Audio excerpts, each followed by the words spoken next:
अगर आप इस स्टोरी अर्थात कहानी को फील करना चाहते हैं तो कृपया ईयरफोन और हेडफोन का यूज करें। चलिए शुरू करते हैं।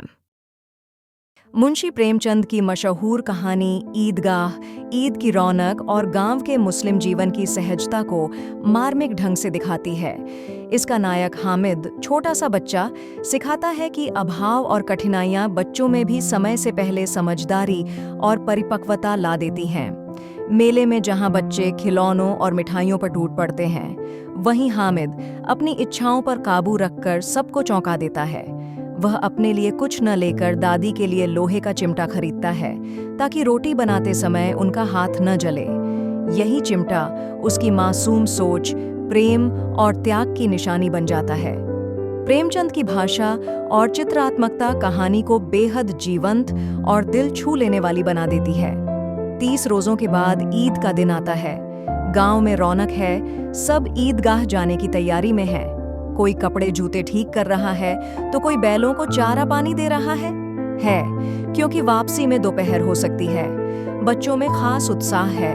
महमूद और दूसरे लड़के बार बार अपने पैसे गिनते हैं ताकि मेले से पसंद की चीजें ले सकें। हामिद भी बहुत खुश है।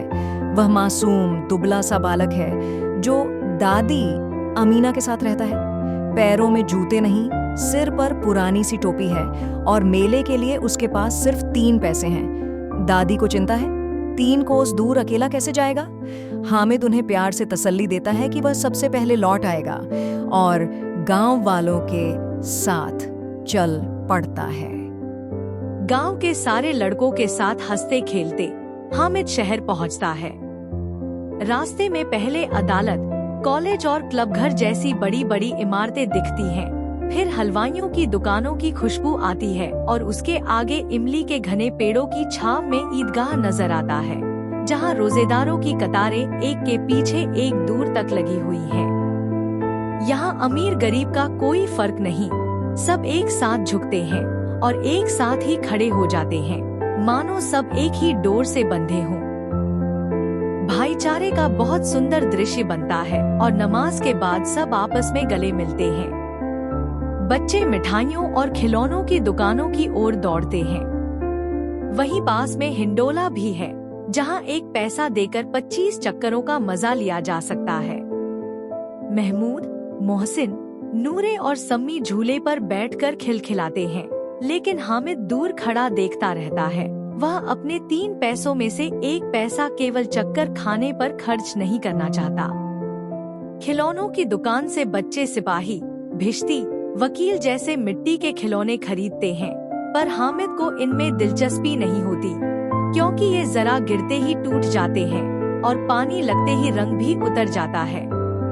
खिलौनों के बाद बच्चे मिठाई की दुकानों पर पहुंचते हैं और रेवड़ियाँ, गुलाब जामुन, सोहन हलवा जैसी चीजें लेकर मजे से खाने लगते हैं। हामिद कुछ नहीं खरीदता, बस ललचाई नजर से देखता रह जाता है। आगे लोहे, गिलट और नकली गहनों की दुकानें भी लगी हैं। हामिद लोहे की दुकान पर रुककर कई चिमटे देखता है और सोचता है, दादी जब तवे से रोटियां उतारती हैं, तब उनका हाथ जल जाता है, क्यों न उनके लिए एक चिमटा ले लिया जाए। उधर उसके साथी मिठाइयाँ खाकर छबील पर शरबत पी रहे हैं। हामिद को बुरा लगता है कि सब उससे काम तो करा लेते हैं, पर मिठाई के लिए किसी ने नहीं पूछा। वह दुकानदार से चिमटे की कीमत पूछता है। दुकानदार 5 पैसे बताता है। हामिद कहता है, 3 पैसे लोगे? दुकानदार मान जाता है और हामिद चिमटा लेकर उसे ऐसे कंधे पर रखता है जैसे वह बंदूक हो, और अकड़ता हुआ साथियों के पास पहुंच जाता है। मोहसिन और महमूद हंसकर कहते हैं, चिमटा भी खिलौना होता है क्या? हामिद मुस्कुराकर जवाब देता है, हाँ बिल्कुल, ये भी खिलौना है। कंधे पर रखो तो बंदूक, हाथ में लो तो फकीर का चिमटा, और मारो तो मंगजोरे जैसा काम भी कर दे। ऊपर से तुम्हारे खिलौनों की हवा निकाल दे, लेकिन इसका बाल भी बाका नहीं होगा। सम्मी को चिमटा इतना पसंद आता है कि वह अपनी 2 आने की खंजरी देकर बदलना चाहता है, पर हामिद नहीं मानता। अब सबके दिल में चिमटा बस गया है, मगर चाहकर भी कोई खरीद नहीं सकता। अब तो जेब खाली है और मेला भी पीछे रह गया है। सभी विनती करके चिमटा हाथ में लेकर देखते हैं। अपना अपना खिलौना उसे दिखाते हैं। रास्ते में महमूद को भूख लगती है तो उसके पिता उसे केले देते हैं। महमूद उनमें से हामिद को भी खिलाता है, क्योंकि वह हामिद की समझदारी और उसके चिमटे से बहुत प्रभावित हो चुका है। 11 बजे सब गांव लौट आते हैं। मोहसिन की बहन खुशी खुशी उसके हाथ से भिश्ती छीन लेती है और उछलते ही भिश्ती हाथ से छूटकर गिरता है और टूट जाता है। नूरे का वकील भी जमीन पर गिरकर मिट्टी में मिल जाता है। हामिद के हाथ में चिमटा देखकर दादी प्यार से पूछती हैं, यह चिमटा कहाँ से आया? हामिद धीरे से कहता है, मैं इसे 3 पैसों में लाया हूँ। दादी झट से डांट देती हैं और बोलती हैं, मेले में कुछ खाने पीने के बजाय चिमटा क्यों ले आए? हामिद मुस्कुराकर जवाब देता है, जब आप तवे से रोटी उतारती हैं, तो आपकी उंगलियां जल जाती हैं, इसलिए यह आपके लिए लाया हूँ। यह सुनते ही दादी की आंखें भर आती हैं। दादी भावुक होकर उसे सीने से लगाती हैं।